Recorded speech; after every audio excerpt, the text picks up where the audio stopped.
this carpet rose right here, that we're picking a plant that is a similar color, flowering color, as well as height. So it's a very good representation of what is proposed. We will have some, I do have an image of all the plant material that's proposed, and I do have some handouts here as well that we can have. Yeah, Mr. Chairman, this is in the, Mr. Lucino, this is in the slide deck, but it's just a blow up of a couple slides so the board could follow along, and it has all the different types of vegetation that we're proposing. So why don't we mark one of those, label it A2, leave it with James, and so yeah, we wanted to be sure that we're showing something close, but this is the actual. You're saying that these are slides that are in the slide deck? Correct. These are. And what this shows is all the plant material that's within the landscape plan. It's just got color imagery of the various species.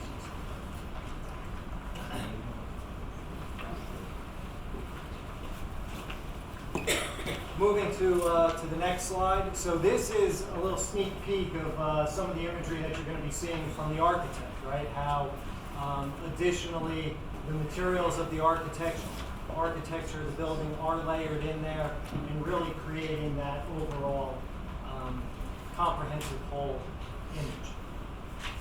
Again, similar image of the sidewalk, very generous sidewalk, and then that retail promenade, and then the plantings between. I indicated that along Morris Street there are rain gardens, so that happens along the eastern building frontage as well as the western building frontage, heading up towards the roundabout. So this it's not necessarily stormwater strategy that's mandated, but certainly a strategy that's part of responsible design. The idea of allowing surface water to sheet flow across the sidewalk and make its way into a planted area that would be depressed, allowing that water to slowly infiltrate into the ground. At the edge of the sidewalk where this transitions to the rain garden, you'll see that there is a low edge. There's a steel curb that's proposed there, Corten steel, which is a very nice material that used to kind of complement some of the colors on the architecture, but it has scuppers in it, so it allows water to enter this space at specific locations. We do provide this edge as creating an edge that facilitates ADA circulation and anybody that may be vision impaired, knowing that there is a slight depression.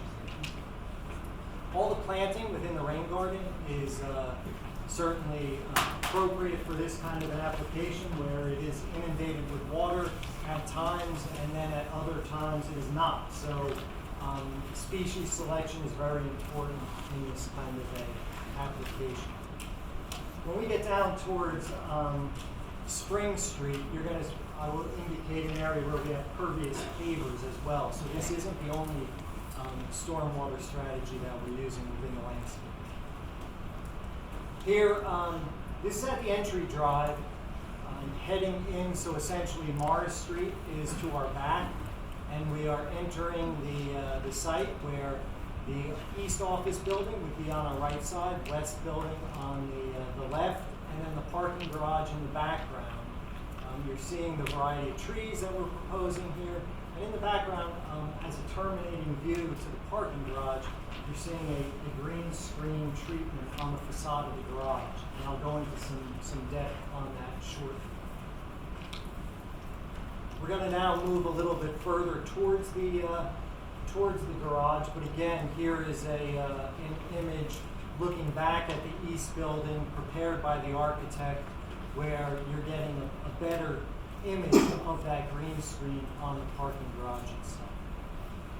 The use of decorative pavement, planting, really defining the pedestrian circulation routes and narrowing those areas so that they're the times of vehicular to pedestrian contact gets minimized. Here now, moving up a bit towards the parking garage. So parking garage right at the top of the sheet. East building. Adjacent to both the east building and the west building is a drop-off. So incorporating some textured vehicular pavement, allowing for ride share, drop-off pickups to occur, and allowing for clear vehicular access around that, so not to impede any of that circulation. Also seeing at flanking either side of the drive coming into the garage, a surface parking lot, a reserved parking courtyard space that is between the parking garage and the west building. This has got a canopy of elm trees proposed. We have been in discussions, a little bit of coordination with the Shade Tree Commission, and the topology letter just also did call out that elm that we're using. Would not be an issue to switch that out for another disease-resistant tree in that location. You'll see that we've got decorative pavement, so it's a colored concrete with textured vehicular pavement as well, creating a rug outside of the parking garage, and then some defined crossings. So pedestrians who are either leaving the building lobbies and heading to the parking garage on the east side, they have clear pedestrian circulation. On the west side, there are two defined crossings to make their way to the parking garage. Additionally, behind the east building, there is a surface lot with some reserved parking. These couple of spaces right here, you see the dashed line where they are undercover, and there is some undercover bike parking in that location as well. Just to the left of the garage entrance, we also have some additional exterior bicycle parking or bike racks.